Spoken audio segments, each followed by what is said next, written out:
Hello and welcome to the 5th series of Forthright, the podcast with, for and by women writers. If you enjoy the show, please give us a follow and a review wherever you listen to your podcasts. We've got some fantastic writers for you coming up. We hope you enjoy.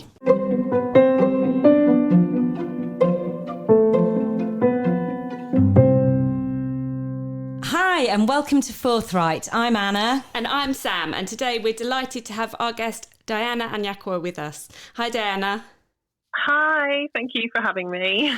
So Diana grew up in Lagos, Nigeria. She's a mixed Irish and Nigerian heritage.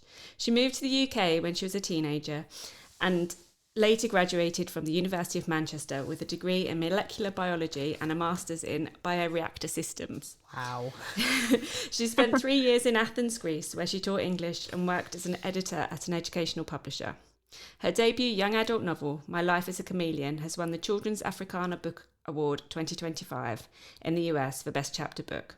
It was the finalist for the 2024 KPMG Children's Book Ireland Awards and the Diverse Book Awards, and longlisted for the 2024 Jhalak Children's and YA Prize.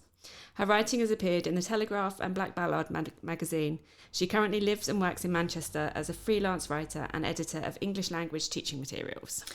And today Diana's going to be reading from her book, so I'm just going to read the blurb before I hand over to her. So Lily is a 16-year-old girl living in Manchester. It is nearly 5 years since her father's death, and she's soon to return to her birthplace in Nigeria to reunite with her mother and siblings for the anniversary. As cold rain thunders through the streets of Moss Side, she looks back over her young life and wonders, how did she get here? As a young girl in Lagos, Lily is a baby of a large family, the daughter of a Nigerian father and Irish mother. She lives in a dual reality, one where moments of bright colour and tenderness exist alongside a sense of danger just beneath the surface of her apparently idyllic life. This is a tension that nobody dares speak out loud, and it teaches Lily an early lesson. Always blend in, always play the right part. But the truth cannot stay hidden forever. Things in Lagos itself and within her family soon reach breaking point. At her city and her family implode into chaos around her, and at school her skin colour marks her out from the crowd. Lily struggles to know how to blend in. And when her mother sends her away to school in England, Lily's sense of identity is challenged in even more painful ways. My Life as a Chameleon is a powerful story of resilience and belonging, about family secrets and how they can destroy even the deepest bonds. It's a story about finding your place in the world and realising you deserve to be there. Wonderful. Okay, Diana, I'm going to pass over to you now to read from the book. And if you could just tell us at what point in the story it is that you're reading as well, that'd be really helpful. Okay, I'm going to start at the beginning, actually. Great place to start. Yeah. So it's chapter 1, and it's Manchester, 1990. My childhood was relatively happy up until the incident. The first time I understood my father was not well. The incident is the dividing mark in my life, before and after. Before, things were simpler, not perfect. Looking back, I was aware that there was something going on beneath the surface of our happy family life, but it was kept behind closed doors, didn't have a name, and either I didn't see or didn't want to. It's coming up to the 5-year memorial next month, and we are all going back to Nigeria. It's making me think about things, my life, my family, what we could have been, what we lost. Lagos, Nigeria, 1982. We live in Ikoyi, a pleasant neighbourhood in Lagos. Our house is a bungalow with 5 bedrooms and huge gardens. There's me, my parents, and my older siblings, Sophie, Luke, and Maggie. I've always been the odd one out, probably because of the large age difference between us. I'm 8 years old. Sophie is 21, Luke is 17, and Maggie is 15. My mother likes to call me her miracle baby. She named me Lily because I reminded her of a canna lily, her favourite flower. I guess it's nice, but it marked me as different from the start. Maggie is the prettiest. She's like a princess, with her soft hair curled into perfect little ringlets. It's so annoying. I don't understand how she has that, and I have the frizz that stands up on my head like a sweeping brush. It doesn't seem fair. The priest comes to visit my mom every week. I think they are friends because they are both Irish and miss their home. Mom gets out the best china teacups and they talk about rolling green fields and the smell of cow dung. Once, when Father Burke was at our house, Maggie walked past and he looked up at her in a strange way and said, "That Maggie, she's a looker. You better be careful. She'll attract the boys like bees to honey and land herself in a whole lot of trouble." He wagged his finger at my mom as he said this, and I could tell Mom was angry because her face went red as she spoke in a low, flat voice. "Watch the way you talk about my daughter." And that's it. And I think one of the things I've noticed is that obviously the timelines that you're working with aren't very far apart, and obviously they work really well together in showing how Lily's understanding of the world around her has changed in that time. And in some parts, she comes across as much older than 16 because of everything that she kind of went through.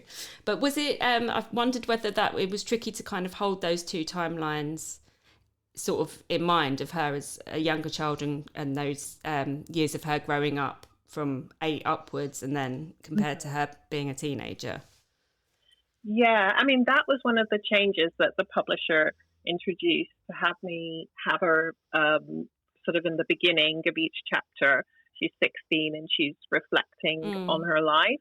And then the rest of the chapter was her at the age she was as she's reflecting. That's why it's in the present tense. Yeah. And yeah, sometimes it was hard to make that shift from like the 16-year-old Lily to then the present tense 8-year-old Lily, even though it's still a memory, but it's just her memory, like an immediate memory, if you know what I mean.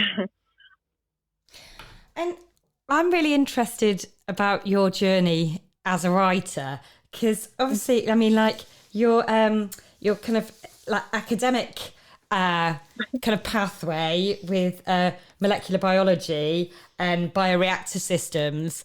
I don't even really know what that means. I know, even as I was saying that, I was thinking the same. I don't know what that means. It sounds hugely impressive. I hardly know what it means anymore. It's been such a long time.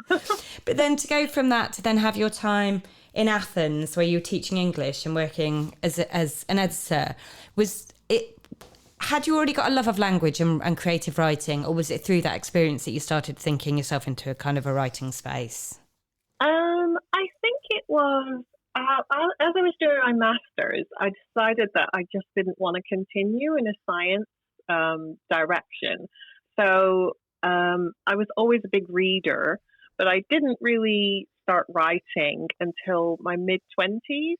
I was doing a sort of admin job, and in my free time, I started writing a novel about my parents' lives. And that's kind of, that's how I started writing, basically. So when I was about 25, I just wanted to capture my parents' lives because I found them quite fascinating, because my mom was Irish, my dad was Nigerian, and my mom worked in Nigeria for the British colonial government in the 50s, and then they married, and that was kind of not very common at that time in the 50s. In fact, there were some spaces that were like segregated sort of thing. So I found that quite fascinating, and they were there like through to independence and then during the war. So she just had a lot of stories to tell, and I liked writing them down. And as I was writing them down, I thought, this could be a novel. And that's how I, started writing, basically. That sounds like quite a similar process, potentially, how this novel came about, when you was talking about the nostalgia. Yeah, and like the stories in there, like the kind of like the memories and the stories, and then them being interlinked together. Is that how you like to approach writing, like kind of the moments and then threading them? Definitely.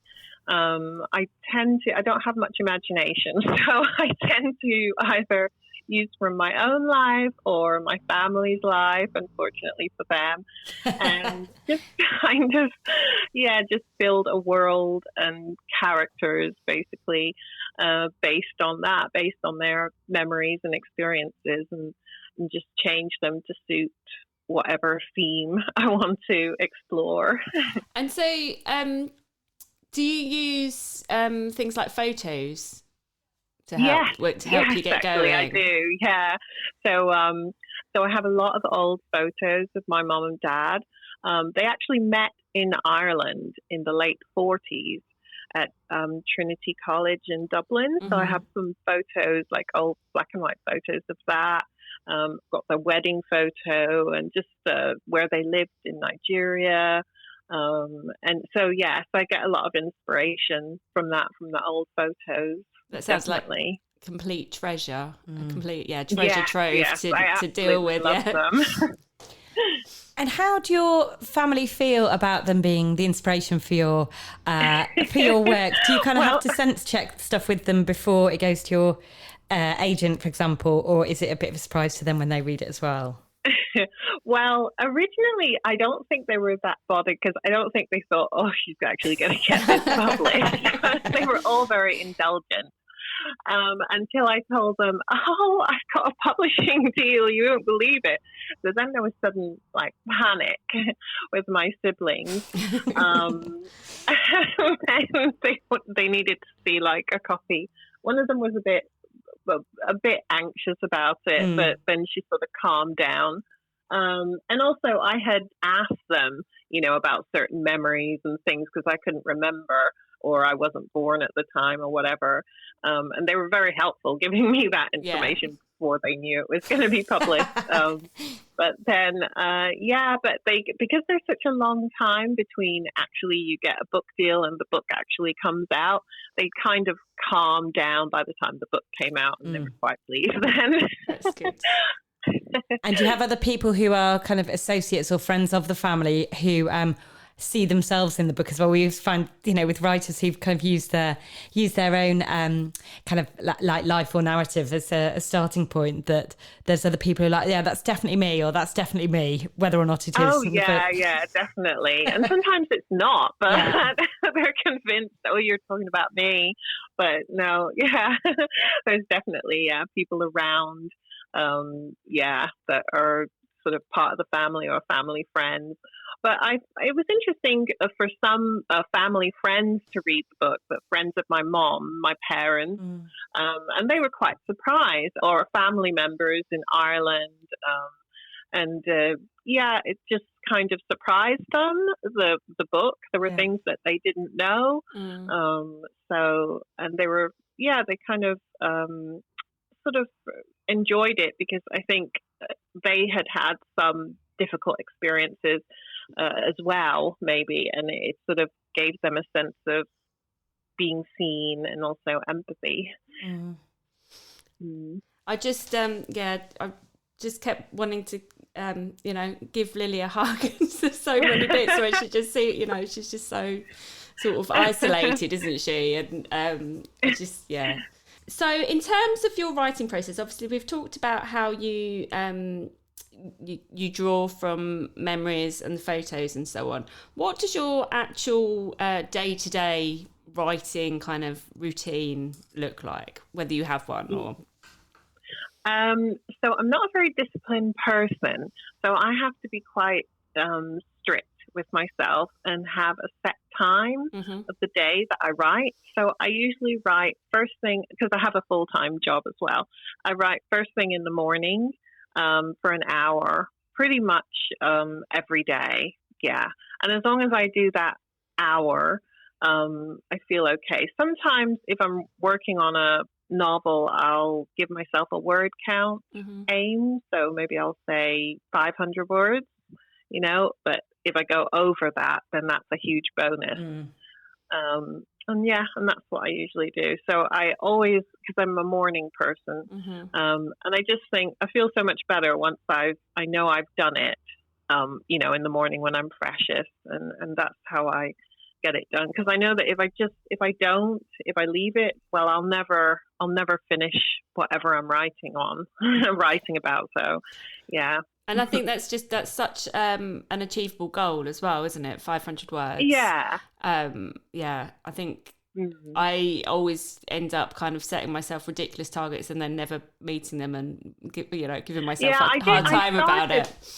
Yeah, me too. Yeah, I started like saying, okay, I'm going to write 2,000 words every day, and it was just really stressing me out. And then I think at one stage I did try NaNoWrite month in the 1 November, but I found it so stressful that I had to stop because I kept on getting the progress emails.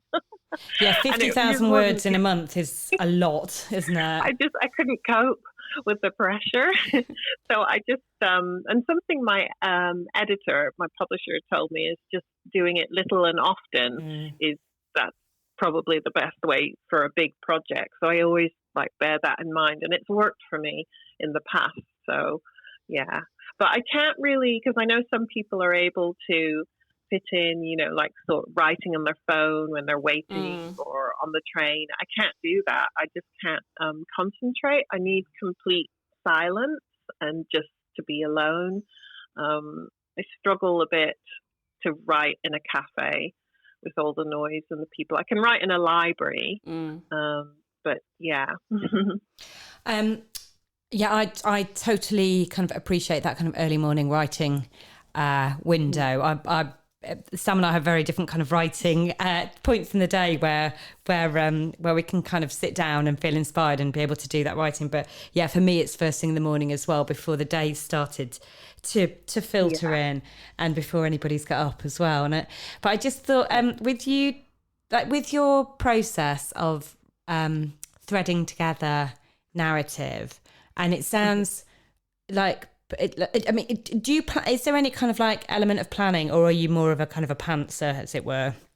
I'd say with this novel, My Life as a Chameleon, there wasn't much planning, but with the novel that I've just written now, that I've just finished, I did plan it a little bit just to give myself more of an understanding of the plot and where I wanted to go. So a very kind of vague plan, though. Just maybe an outline, and then maybe a sort of overview, a little summary per chapter, just to kind of have almost like an arrow, so I know in what direction I was heading. And I think it helped, actually.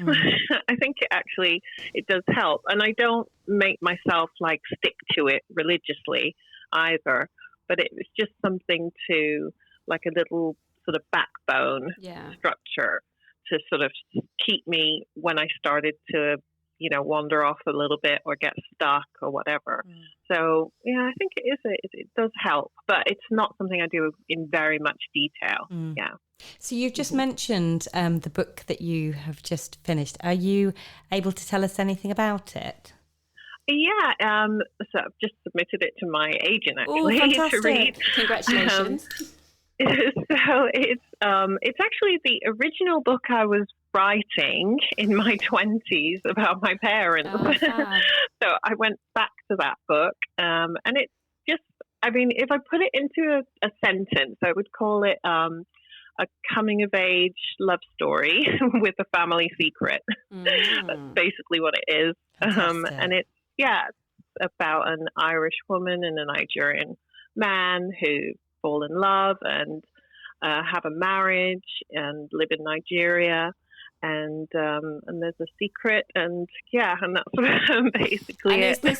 Is this one also young adult?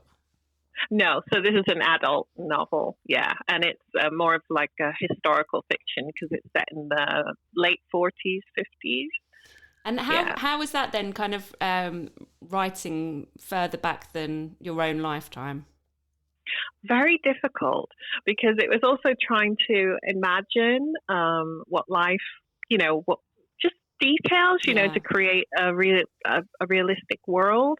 So I had to do a lot of research, including I went to Dublin.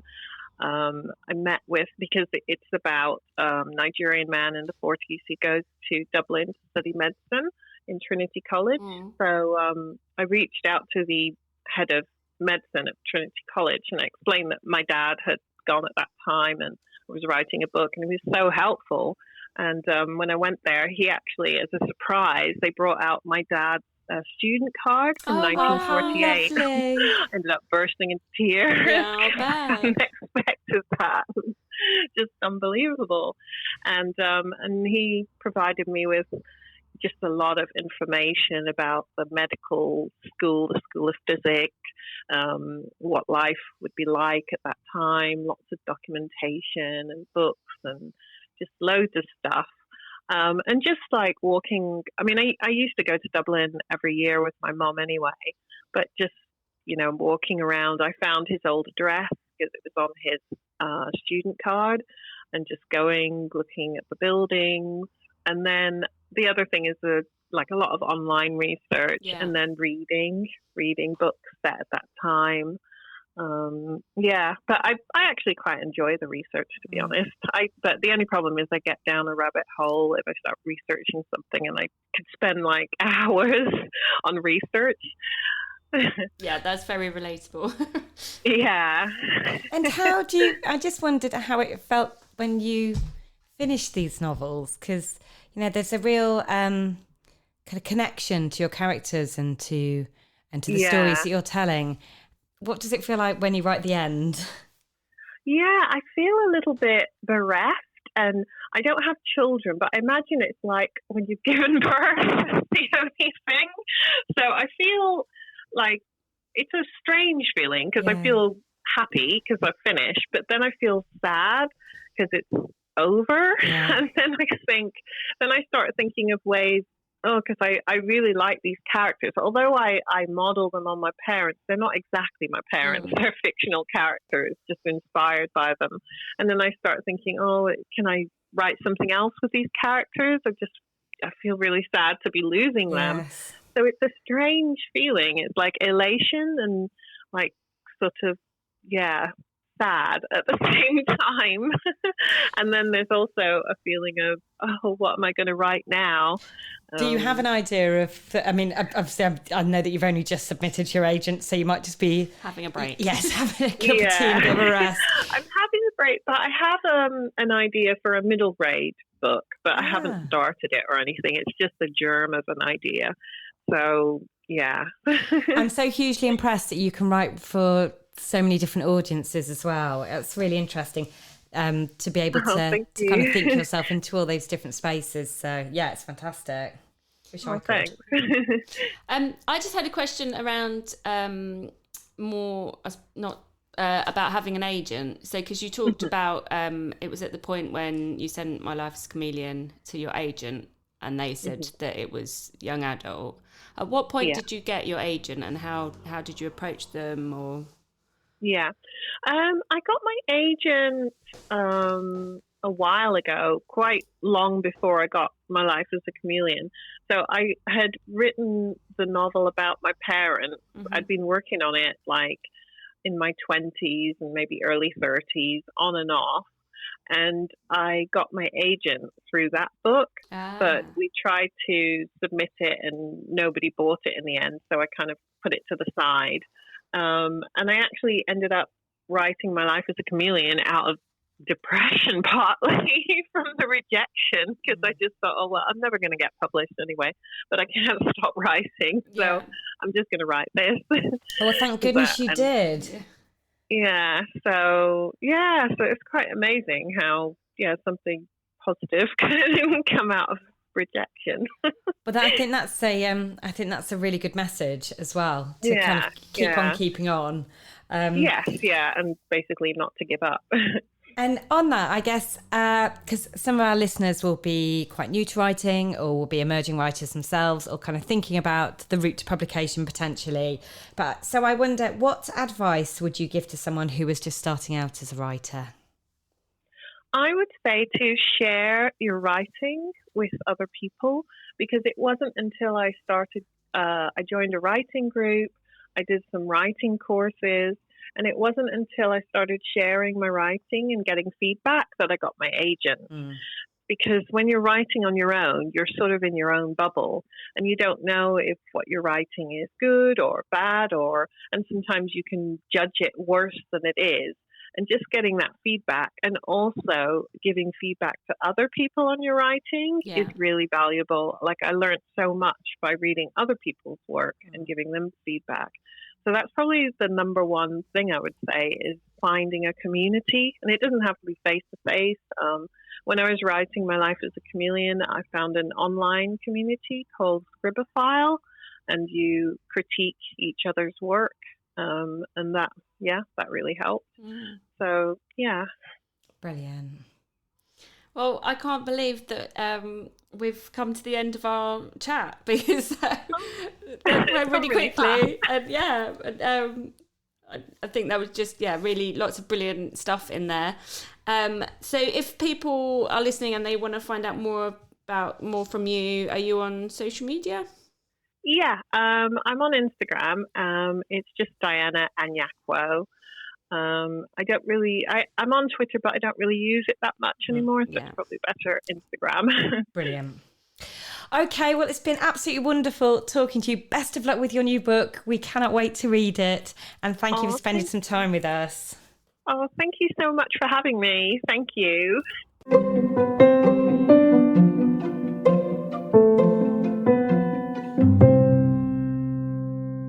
Thank you for listening. Don't forget to like and subscribe, and tell your writer friends about us.